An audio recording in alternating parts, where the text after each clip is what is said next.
Hey, brown babes. Akila here. Just wanted to let you know that this week's episode is going to be a favorite. We call these the classic Well Honestly episodes. It is a repeat, but I think it's chock full of information for you all to absorb again.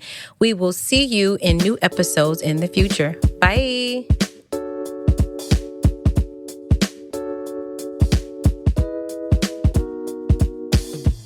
Hey, Brown Beauties. Welcome to Well Honestly, the podcast. I'm Andretta. And I'm Akila, and we're your hosts. Well, honestly, what is this podcast all about? Our show is about women doing better tomorrow than they are doing today, so we can take control of our health. We give you real talk and educate you on all things related to health, mental wellness, and nutrition for brown women all over the world. Once you know what choices you have, you can do better, because we know the struggle is real. We invite you to come as you are, but leave inspired to become your best healthy self. So let's get started. Hey. That wasn't planned at all. Promise. So we out here talking to our brown babes, right? Or do we want to call them brown warriors? But something tells me I don't like that. You don't like warriors? I don't like warrior. I'm a warrior. I don't care what you say. Okay. All right. Anyway. So what is today's episode about, Andretta? We went back to our private Facebook group. And if you're not a part of that group, you need to go in there and find us under brownwomenwellness.com. Brown Women Wellness. And you'll find us in there. But yeah. You can go to brownwomenwellness.com. You can for sure. But that group, it's getting, by the way, Keela, they're getting a little bit more chat. They're getting chatty in there. Really? Yeah, they getting real. That's been my thing. I know. It's just like I love it. They sit back and read all the posts, but they weren't saying anything. But people are starting to speak up, speak out, ask questions. You know what? Yes. So I'll say, and just in case you guys don't know, so my mom, she handles the Facebook group primarily, and I handle the Instagram primarily.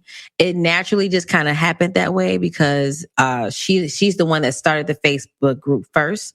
And also she's very active on Facebook. I personally can't stand Facebook, but Instagram True is millennial my jam. Talking. True millennial. I know, right? Yes. Well, if I'm going to get real millennial on you, I remember back in the day, 2005 or 2004 to be exact, when Facebook first started. And I was part of the first wave because you had to be in college in order to actually be on Facebook. And you had to be invited. Like your college had to be on Facebook first. Exactly. So I was there from the beginning. And I think that's why I don't like Facebook now, is because we took over. Changed. Yeah, we took over. The old folks took over. And y'all took over with shenanigans and foolishness. It is so crazy because I see people, but I'll tell you the good thing about it. I see people on there that I have not seen in years. And I don't want to see none of them. That's why I think the old people took over, because we like to stay in touch with, it's a great way to stay in touch with family and friends. So, it is. But I know you millennials think we're just. We've been there, done that on Facebook, and I've moved on to greener pastures, which is that good old Instagram. Well, I get it. I get it. But I love that they're talking on our group. They are talking. They're asking questions. So today I thought we'd do another episode answering some of these questions that they always have. And Akila, how you doing otherwise? I'm doing pretty good. I am just enjoying this good old Texas weather. Still, I am getting acclimated with my surroundings. It's a lot of newness in my life, and I am just taking my time and savoring it. How about you, Andretta? I'm doing fantastic. We still have the snow on the ground. So by the time this episode's air, I hope that the snow is gone. I'm hoping like crazy that it goes away, but it's still, we're still in the winter months, so it is what it is. Mm-hmm. So anyway, breaking news.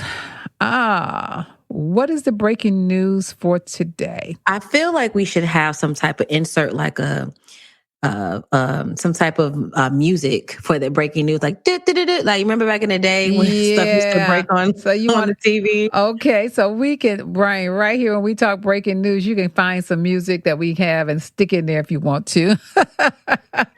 If he wants to, I know what you mean. I know what you mean about that. Yeah, it's funny. That's just funny to me. Yeah, you've been watching old TV shows. So, okay. I'm old now.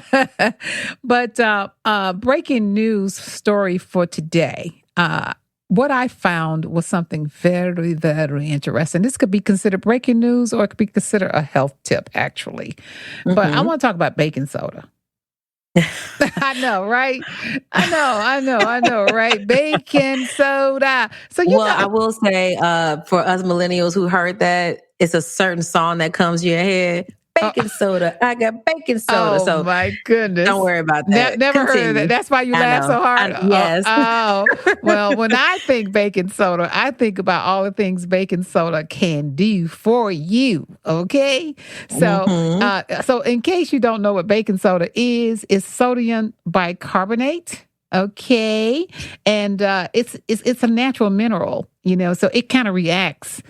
Baking soda is one of those things that could be acid or alkaline, but it's more on the alkaline side. So it's so many ways to use it. So I saw this article about how it can regulate your pH levels in your body. So I was like, oh, pH levels, everybody's always talking about alkaline this, alkaline that, right? And I said, okay, so something as simple as some baking soda can make you alkaline. Well, see, here's how I know about baking soda. I use it for a cleaning aid. Okay. Yeah. Sure. We clean our stoves out with it. We polish our silver with it. We even make deodorant and toothpaste out of it. We refresh our refrigerator with it. Also, don't forget, if you got a fire, you can always throw some baking soda on your fire. You got a grease fire, that's one of the things. And so that's how I looked at baking soda. But guess what I found out? It also can be a tonic. It can actually boost your energy.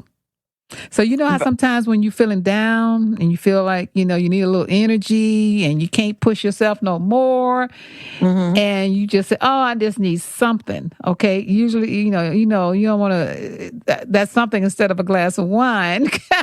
I don't know about that. I'm going to always drink my wine now. Well, listen, this is something that's going to it's going to boost your performance. It's actually good even for athletes to use to perform, believe it or not. So here's something I did, and I tried this the other morning, and it actually worked.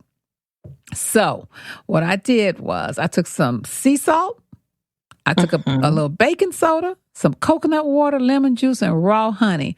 Honey, I thought I was going to fly through the sky. Wait a minute. So you took sea salt, baking soda, about a fourth teaspoon of that. I took about 3 or 4 cups of coconut water. I put some lemon juice in it and added some raw honey.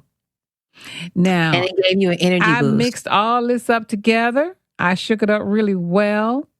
And believe it or not, I've been keeping it in my refrigerator, taking a little bit every day because it gave me such a boost of energy. So what I found out was that coconut water has high levels of minerals in it. So we know your B vitamins and all those things. And then also we know it has a high in potassium and all that stuff. And then the raw honey was stimulating your immune system. And so when you mix all this stuff up together and we'll put a little baking soda in there, honey, you had some energy. I'm gonna tell you. I'm gonna put that, and I'm gonna put that little recipe in our show notes so people, if they want to try it, they can. I also think you meant coffee and not wine. Now that I'm hearing you, I hope people are not drinking wine to get energy early in the morning. I think you meant coffee. It was a joke. It was a joke when I said wine. So yeah, I know it should be coffee for sure. I don't be drinking no wine at no 10 a.m. They do in Europe. Okay. Well. But we're not in Europe. And I'm gonna tell you another surprising use I found out for baking soda for acid reflux. Yes, okay. I'm personally aware of that. Yeah, you just take about 2 tablespoons and mix it with some apple cider vinegar and some water. It will neutralize that internal fire you have inside you. It's going to foam up now. So you got to wait for it to slow down. It's going to foam a little bit, but it is great for acid reflux. I've always been, what's the difference between baking soda and baking powder? Okay. That's a good question. So don't reach for the baking powder. Okay. Let's make that clear. Okay. Because baking powder is just what it is. Baking powder is used for actual baking. Okay, you bake with it. Baking soda is the one that contains the sodium bicarbonate that you want. So there's a huge difference. If you try to use baking powder to do some of the things I just told you, it will not work. You may bake yourself, but you will not get the benefits that I talked about. But I even take a pinch of baking soda and put it in my coffee, in my black coffee in the morning. And I'm gonna tell you why it's a pinch. You can't even tell it's there. But you know why I do it? Because coffee can be so acidic. It actually alkalines the coffee, which means I'm alkalining my body. Okay. I think you're taking baking soda. Okay. All right. I'm over the baking soda. All right. We're over baking soda. But anyway, we'll put some links there. We'll talk about that. We're going to take me at the coffee, Andretta. I see. But somebody out there knows what I'm talking about, okay? And if they want to try it, I promise you, it won't hurt you. All right. Ew. It doesn't. You don't taste it at all. I like my coffee with almond milk cream only. Oh, okay. Thanks. Well, all right. So welcome to your almond milk cream. That's fine. All right. We're going to take a break. Then we're going to come back and we're going to go to the first question and we'll get started. All right. Okay. Feeling stressed? Need to calm your anxiety naturally? Be Well CBD tea can do just that. Hand-picked organic herbs infused with CBD will relax you and calm those nerves. Go to brownwomenwellness.com and get your 15% off. Use this code WellHonest15. Okay, we're back. All right, Keela, you want to hear the first question? I do. Okay, this was an interesting question because it took me way back because, you're my only child. So that's the only experience I ever had with this is from my own, having you. Child, so that anyway, was about a this smooth question, 34 years ago, honey. Yes, but I remember this. This question is from a new mommy and it's about breastfeeding.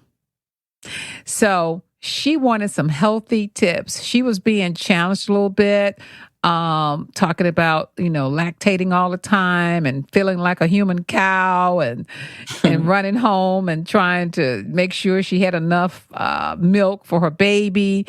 And she just wanted some healthy tips. So what I did was I went to this blogger and the author of Real Food for Pregnancy. Her name is Lily Nichols, and we're going to include her information in the show notes. So I went to her because she's a nutritionist that talks a lot about breastfeeding and what's the proper way, what all the things related. So here's my own experience about breastfeeding. Keela, are you ready? I'm ready to be embarrassed. Go ahead on. Right. That's why I had to ask you if you were ready. I'm ready. I actually breastfed Akila until she had teeth. Oh my God. Yes, I did. I don't know. You were past 2 years old. What? Yes, I did. Because I had read how new mommies do. We read all these books and all they talked about was if you want a healthy baby, you got to breastfeed and breastfeed for as long as you want, blah, blah, blah, blah, blah. Of course, I took that to heart because I wanted a healthy baby. Girl. And I'll never forget this. I worked on 87th Street for Johnson Products at the time and I lived in Indiana. And we didn't have all the fancy gadgets they have now for breastfeeding. I see women walking around now with the pumps hanging off their nipples and all kind of things, to get their milk. And I mean, we didn't have all those fancy gadgets. We had to pump it into a bottle and dump it and then go to work. I'll never forget a lunch hour though. I would have to run home to breastfeed you for lunch. Okay, then run back to work, get off work at 5:00, race home, breastfeed you again. I breastfed you physically, not through a bottle, 3 times a day. You didn't pump? I pump some, but sometimes when you pump, you don't, we didn't have all these fancy gadgets they got now. You didn't get enough. Oh, that's true. And one of the things that new mommies worry about is, are they giving their babies enough milk? It just seems like you don't know if you say, are they getting enough? You're not really sure. So, but let's talk about why breastfeeding is so important. First, I just want to say real quick, I do not have children. And so you might hear me being quiet, guys. I'm going to chime in from the perspective of someone who does not have kids. So if I sound naive, now, I mean, nieces and nephews, that's one thing, but I have not physically given birth or breastfed or did anything with a child. So excuse my naivete. But I will be asking questions. Continue, Andrea. And that will change one day. Okay. And so. All right. That's a whole nother podcast, by the way. That's a whole nother podcast. I know, right? Okay. So what I have learned from my functional nutrition school about babies who are breastfed versus non-breastfed babies is that breast milk sets the stage for a healthy baby's gut. We back to that gut. Everything is about the gut. Healthy gut, healthy life. Okay? So breast milk will actually set the stage for a baby's healthy gut. And it's designed for the baby, produced by the mom. The mom is the producer, the baby is on the other end. Because breast milk contains all those nutrients, So you got to imagine if the mom has a healthy diet, the baby will be healthy as well. Because breast milk is filled with a lot of healthy fats and the vitamins. And trust me, the formula companies have been trying to duplicate breast milk. They never will. I mean, come on. Yeah. All right. Yeah. But I don't see how that's even possible. Oh, but they try. If you look at the commercials, they'll have you thinking that formula milk is just as good as breast milk, but it's not. And so formula milk can actually shift the whole baby's microbiome, which is in the gut.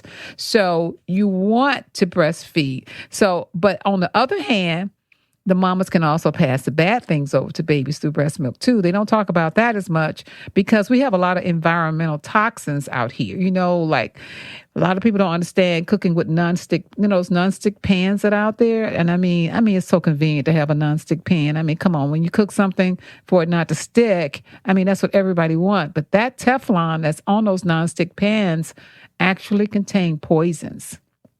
And those things can leach into your breast milk. Okay, so you have to be careful with that. And plastic. So you got to make good choices when you're breastfeeding.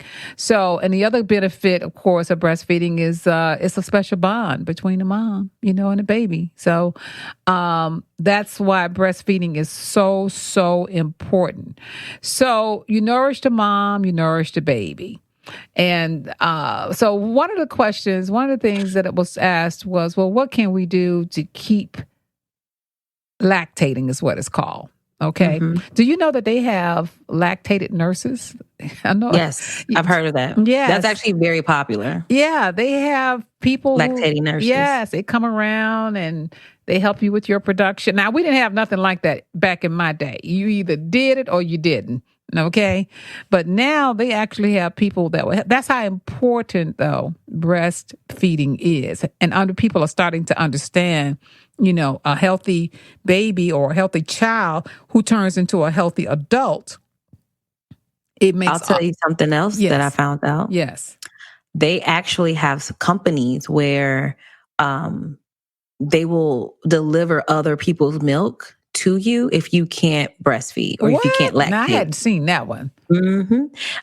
So they freeze it. So there's all this rigmarole about how they choose the mother and the standard third. But women who have overproduction of milk can pump.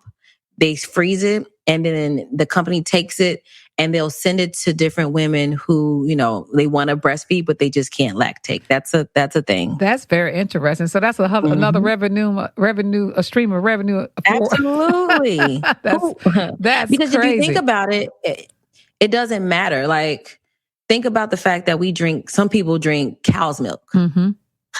So if you can drink a cow's milk, your baby can get someone else's breast milk. Especially if it's a healthy individual. Sure. I actually can see that. And if I had to choose between somebody else's breast milk and cow's milk or formula, I would go with the other person's I would breast too. milk, as long as I think that it's healthy. That's my whole thing.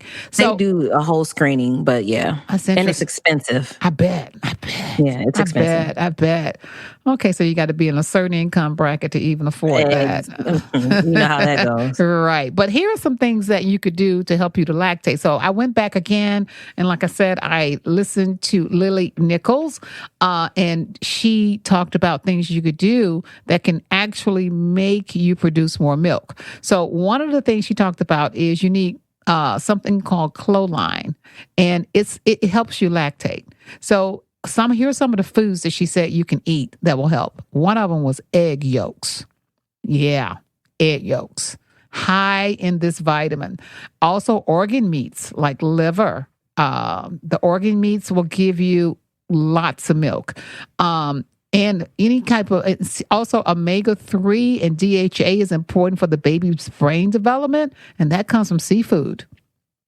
So eat a lot of seafood, eat your eggs, your organ meat. And then the last one, she said, you need vitamin D. We're back to vitamin D again. Boy, that vitamin D is probably got to, it should win the award this year.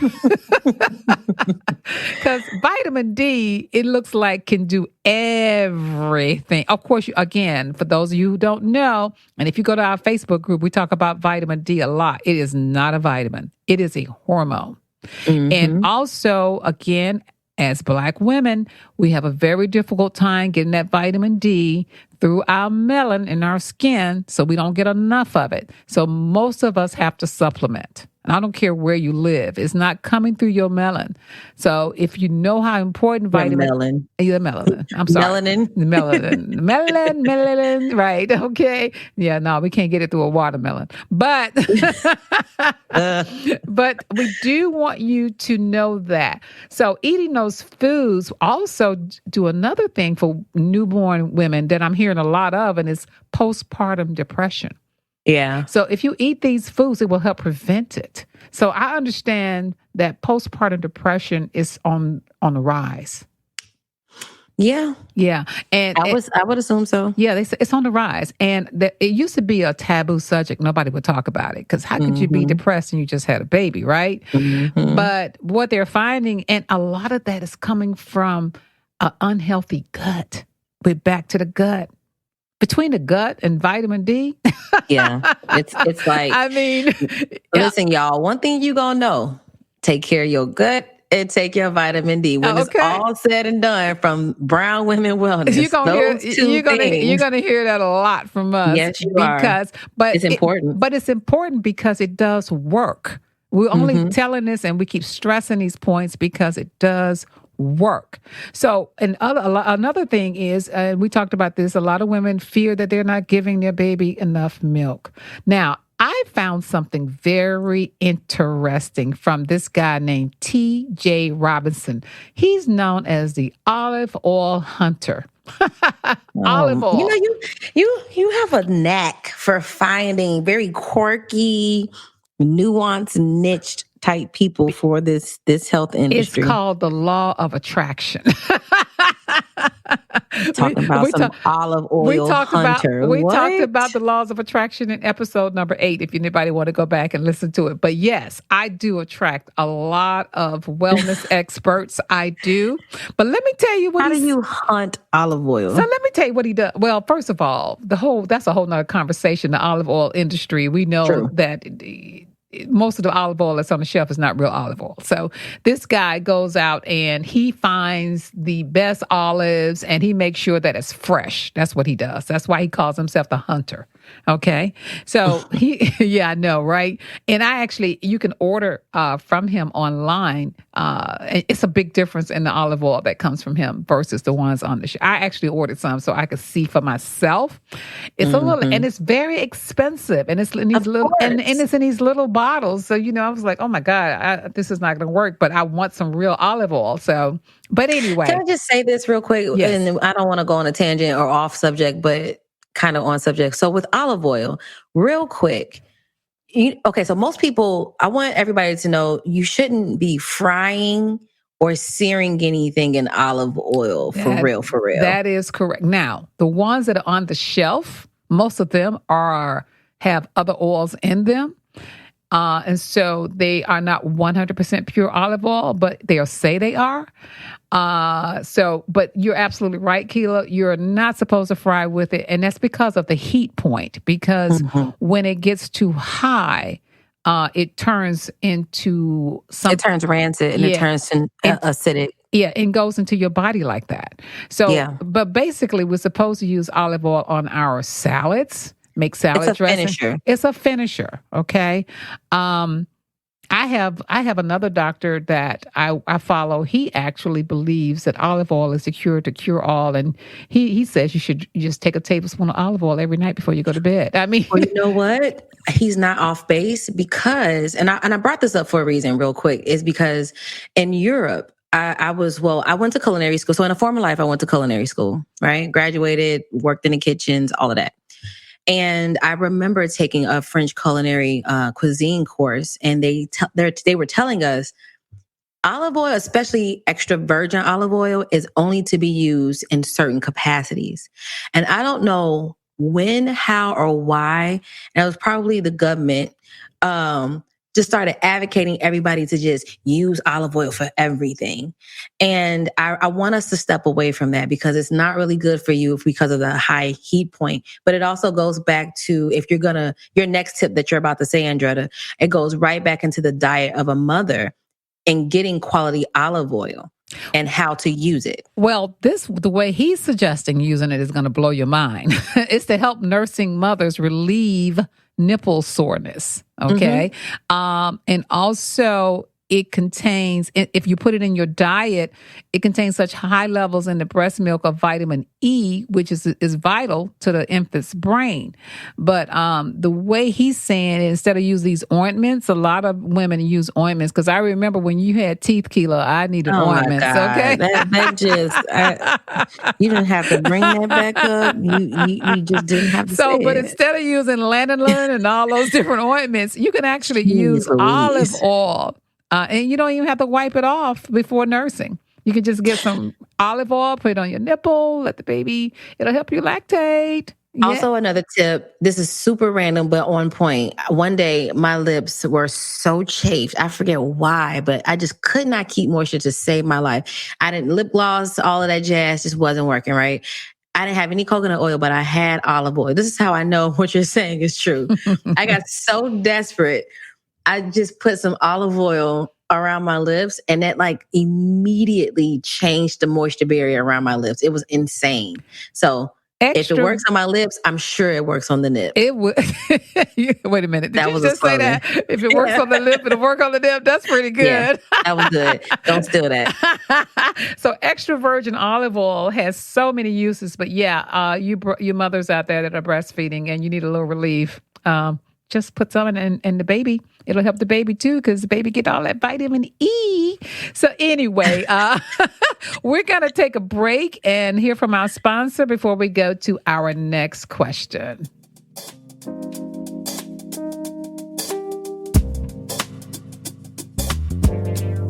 Are you tired of being tired? Are you aching, have pain in unexplained places? At the root of all diseases like diabetes and high blood pressure and many more is chronic inflammation. There are 10 wild-crafted organic hand-picked herbs in the Be Well anti-inflammation tea that will help calm those flames. Go to brownwomenwellness.com and get 15% off by putting in the code WellHonest15. All right, so we're back, and we're back with our next question. This next question is about a topic that seems to just be super hot, super frequent. It kind of concerns me how frequent it is amongst us Black women, and it's about fibroids. So the question is, why do Black women tend to suffer from more fibroids than other races? It seems like this is becoming a trend. Let's explore this. All right. So I will say this. On a personal note, I don't have fibroids. Thank you, Jesus. Okay, so if you want me to give my answer as to why, I would say it's a couple of different reasons. But What is your A lot of what is my your take on it? So, okay, so let's get personal and let's get a quick TMI. So, I have never in the history of having a cycle ever used tampons. Mm. I never. I remember when I first got my cycle when I was young, I attempted to, and it was an absolute complete fail. And I was just like, nah. And I just never understood the concept of putting a plug up there and then you're just supposed to be, fancy foot free. It just never sat right with me personally. I've always used pads. And again, some people are like, oh my God, you're just sitting in your blood. Like, what is that? Well, I felt more secure in that. And you don't just sit in it. I change my pads pretty frequently. So for the longest time, I would use a particular brand. I won't name them, but a particular brand that everybody and their mom has used because they've been around since forever. And it wasn't until about 10 years ago that I started to switch to natural products, natural pads. And they have been a game changer. Like, it's not a game. The things that they put in the pads, and I'm convinced the things that they put in the tampons specifically are probably one of this is just a conspiracy theory. I have no scientific proof. I am not a doctor. Actually, you're but on to something. Go ahead. But I'm pretty sure that the chemicals that are laced within those tampons, and when they expand, and if you and then they market that you can have them sit up there for forever and all this and all of that. Not only is toxic shock a thing, but outside of that, because that's a very small, minute side effect, it's the chemicals. And I do believe that contributes to fibroids. I want to tell you this. A lot of my very close friends suffer from fibroids. A lot of women do. Yeah. I'm talking like just had surgery, are about to get surgery, thinking about it, or they don't even know that they have it, but they know that something's going on because it's painful down there. Like, it's a thing. And if I think about all the things that we do down there outside of sexual activity, because it has nothing to do with a fibroid, if you get your cycle, you're going to be using either a tampon or a pad. Well, let me tell you, let's talk about fibroids for a second, what they really are. So they are non-cancerous growths. Okay. Most of them, they're never cancerous. Okay. In fact, I remember meeting a lady a few years ago that looked like she was 8 months pregnant. But she was older. So I knew I was like, wow, she's having a baby at 50. I was like, I hope you didn't say anything to this lady. I didn't, but looking at her, you just wondered about it. So one day she used to come into our shop when we had About Your Face. You remember we used to have a lot of women coming there all the time. And she shared with me one day that she was not pregnant at all. She had fibroids. The fibroid was so big that it made her look, her stomach was just protruding. And she was scared to have surgery because she was at that stage. But she told me that she shared with me that she'd had those fibroids since she was a teenager and that they continue to grow. So what happens with fibroids are, even though they are non-cancerous, they can grow. And there are certain things that make them grow, really grow. So go ahead. They're made up of muscle and a fibrous tissue.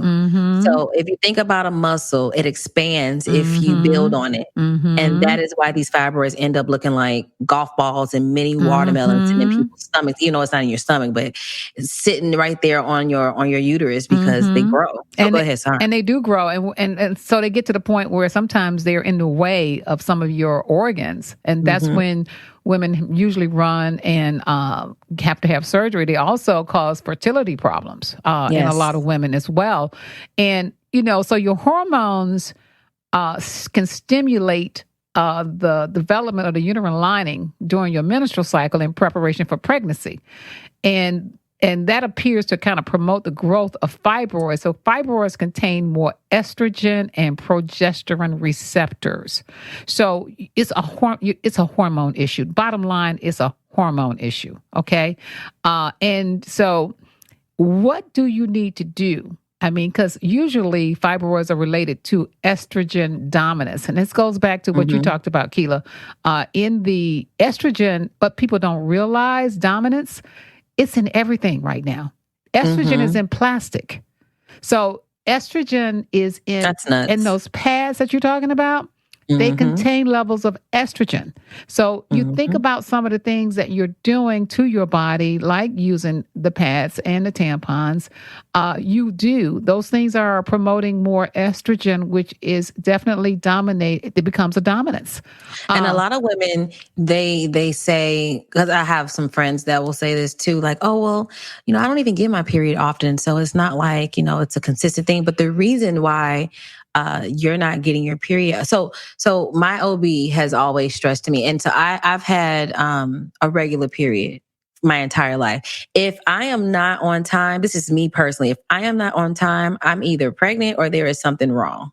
That's just how regular I am to the T, right? A lot of women can't say that. And a lot of times that goes back to a hormonal issue. And most women who don't have regular period, if it's not from you taking birth control, it's probably an underlying fibroid or some type of hormonal issue down there. And it doesn't matter, because if it's not a pad and it's not a tampon, it's the food. Like you said, Andretta, plastic has estrogen. So this food estrogen that is in they're everything. making in these labs have estrogen. And GMOs, women, yes. they tell you, oh my God, you want estrogen, but you can have too much estrogen, just like you can have too much testosterone. Yes. You can have too much of a hormone, and Yes. that's not good. Well, I went to the expert, Dr. Michael Grieger. We'll put his information. He specializes in this. And one of the things that he talked about was you definitely need to change your diet. If you are fibrous, you need to go to antioxidant rich foods. And you're going to find it mostly in your plant-based diet. I'm sorry, fried chicken eaters and all those people out there. You're going to need more plants in your diet, more plant-based diet to help you get rid of this. And then he also offered turmeric. I know you guys have heard about turmeric. Okay. Turmeric is supposed to help a great deal. So you may want to include turmeric in your supplements or put some on your food, or, you find turmeric everywhere now. I remember when turmeric first came out, nobody knew what it was. We can hardly say I remember it. that too, actually. Yeah, but now it's like it's a superfood. So find you some turmeric. This is supposed to help. But here was the one that was surprising. He talked about drinking green tea. He said they have evidence that it actually will decrease the fibroids. Okay. Yeah. Drink Green it. tea. You got to drink green tea every day. So, So are we talking prevention, or are we talking about if you have fibroids already? Well, both. He says that if you have it already, it's going to decrease it. But if you need to prevent it, you should still drink green tea every day. Okay, for those people usually who are going to be fibroids, they already know. They already know. I don't think you just all of a sudden. Although I'm going to tell you the truth, I know someone personally that got fibroids at the age of 50-something years old, and but it was caused by stress.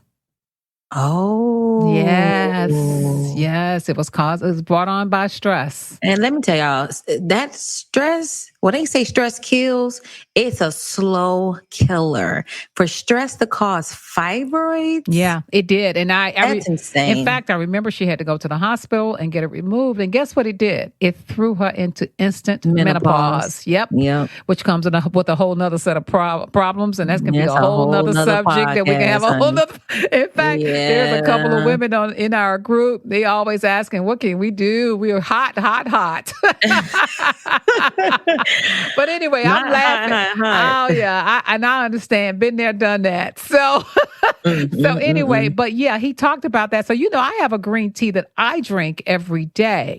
Because green tea is good for so many things. It's not just good for decreasing fibroids, but it's good for so many things. They've even said that if you drink green tea, it will help you. It'll cut down on you being the ability to get cancer. Okay, that's how powerful green tea is. Green tea is something else. So I drink this one though that I just love, because not all green teas, like everything else, is equal. You want a green tea that's got, that's clean. Like everything else out there, you can find green tea and it'll have all kinds of stuff on it. But I like this one by Pique. Pique, tea crystals. They're crystals. They're real clean. And you can just pour it into cold or hot hot water, and you'll have your green tea. I like pink. I love Peak. We'll put the link to them down below because I drink me a cup of that every day. Yeah, I like pink a lot. And I don't have no fibroids. I just like green tea. But and I'm not the biggest fan of green tea, but I like a lot of people don't like green tea. But if you know what green tea do for you, you'll visualize green tea being your coffee. Okay? True.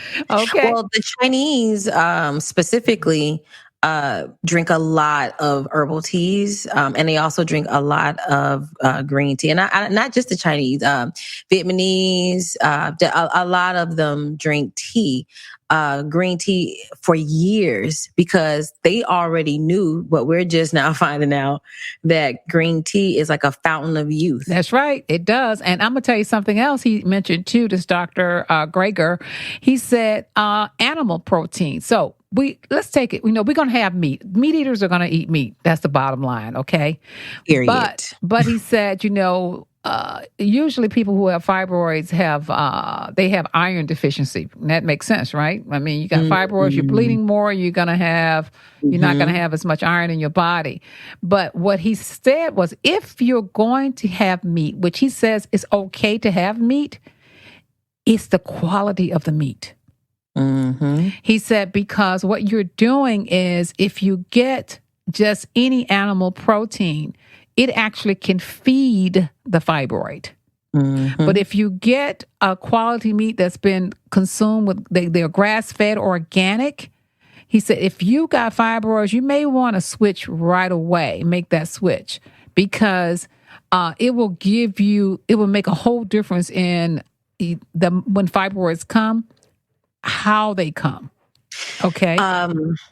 This is absolutely correct. I have a friend who suffers from fibroids, and her doctor told her, you've got to stop eating chicken for a while. Because it's literally feeding your fibroids. Mm-hmm. And she was flabbergasted, like, what? And so she did. She stopped, and they decreased significantly. I don't know the time frame, but she got the word after some time, like, oh my, what were you doing? Did you stop? And she was like, yeah, I stopped. And they shrunk. Wow. So we know now that the animals, if you got fibroids, you just got to be 80% plant-based. I'm not saying you can't eat meat, but if you do eat meat, eat quality meat according to this doctor.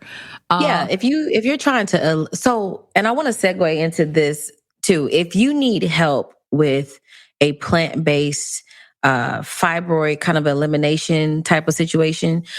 So there's a chef that I've been following for years, actually me and my mom. I think I put you on to her. Yes. But Chef Aki is based out of Atlanta. Yes. And she is a plant-based chef. She's more than just a chef, but she that is a part of her repertoire. She has what's called the Fibroid Elimination Recipe Guide. It's an ebook. Okay. And she's giving you all of these recipes to help you eliminate your fibroids holistically without having to go through surgery. Okay.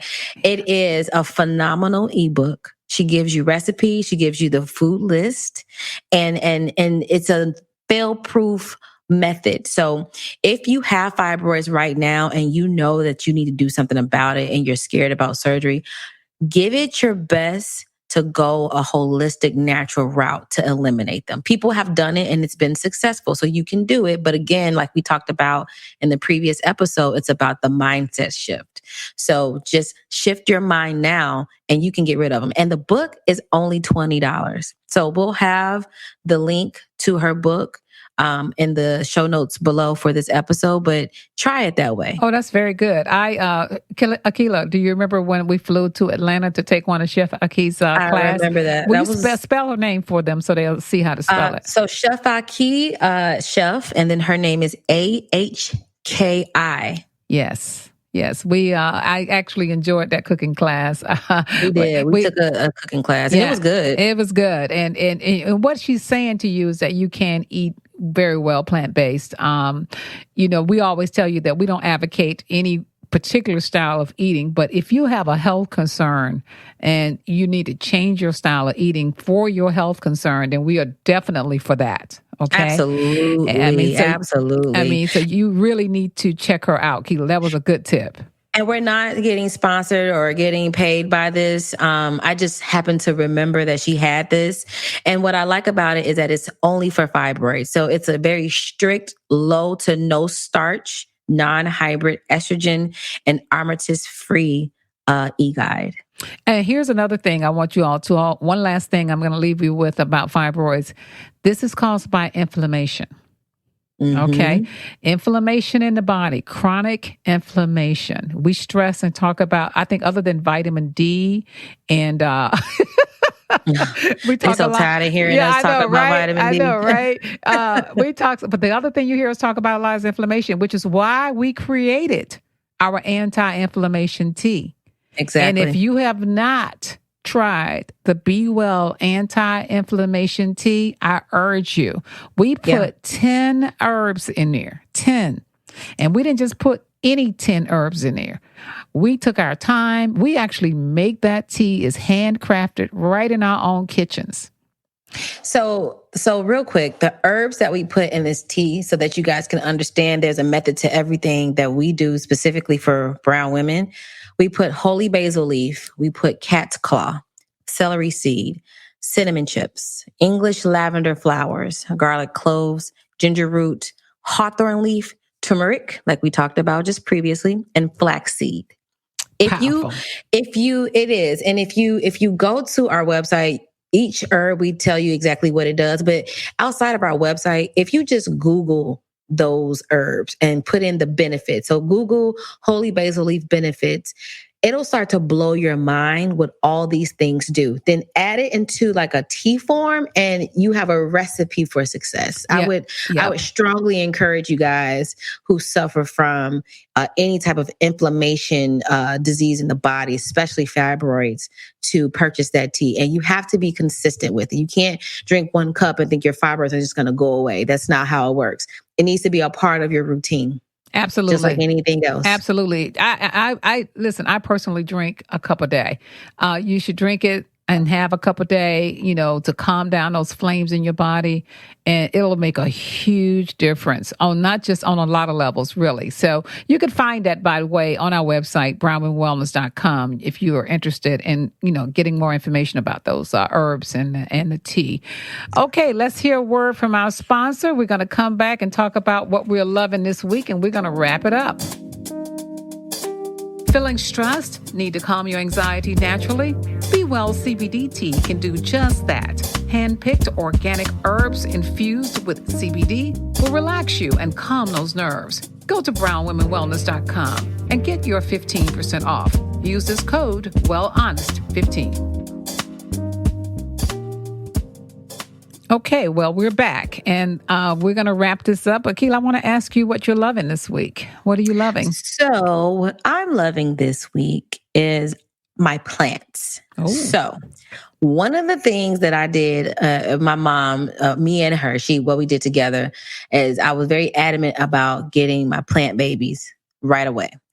And I stalled a little bit because I'm like, well, I don't know. And she was like, girl, just come on and get these plants. So we went over to Home Depot, and I have to say, I have I'm looking at them, 1, 2, 3, 4. I have 5 plant babies and they are thriving. And initially I thought that I was going to put these plants into my house, in my apartment. But they've been thriving on the patio. And I remember, Andretta, you said to me like, well, as soon as you move them, they're probably going to be like, what is this? And start to die off in the apartment. I'm glad to hear that they're thriving. They're thriving. And it's been raining here a lot too, off and on. So they've been getting a lot of moisture. So my one plant that I love is my snake plant. That plant, if you look up the benefits of snake plants, helps me sleep like clockwork. And I have it right here next to my bed. Amazing plant. But I'll take care of them. They have names, honey. I speak to them because they're a living thing.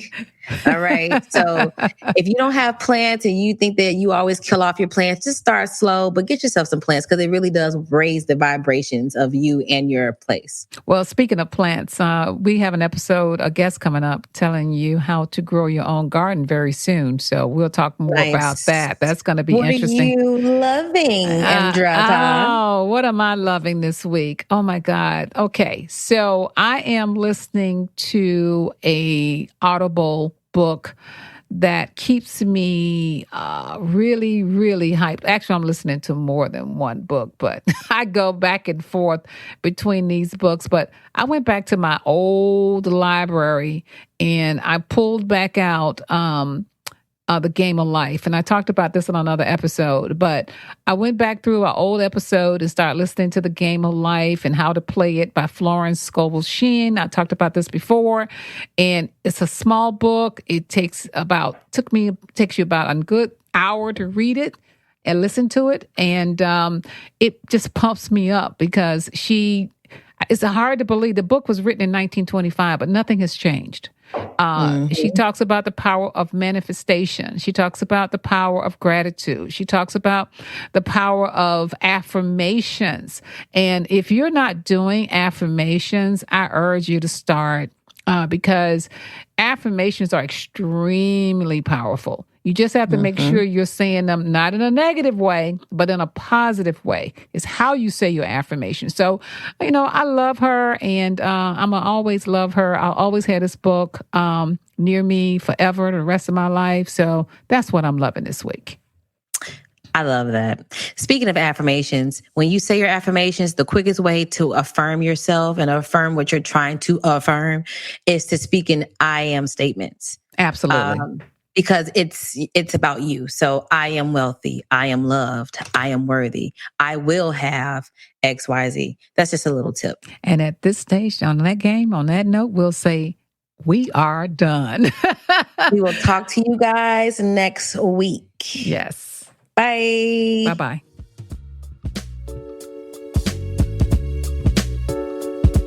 Thank you for listening to Well Honestly, the podcast. If you want to know more about us and our products, check us out over on our website at brownwomenwellness.com. And remember, ladies, we are not doctors, and any information shared by us is not medical advice. Always follow your doctor's advice. And don't forget to rate and review our podcast and let us know what you loved about this week's episode. And please subscribe to wherever you listen to your favorite podcasts. Feel free to email us and let us know what you would like to hear more of from us. Don't be afraid to say hi.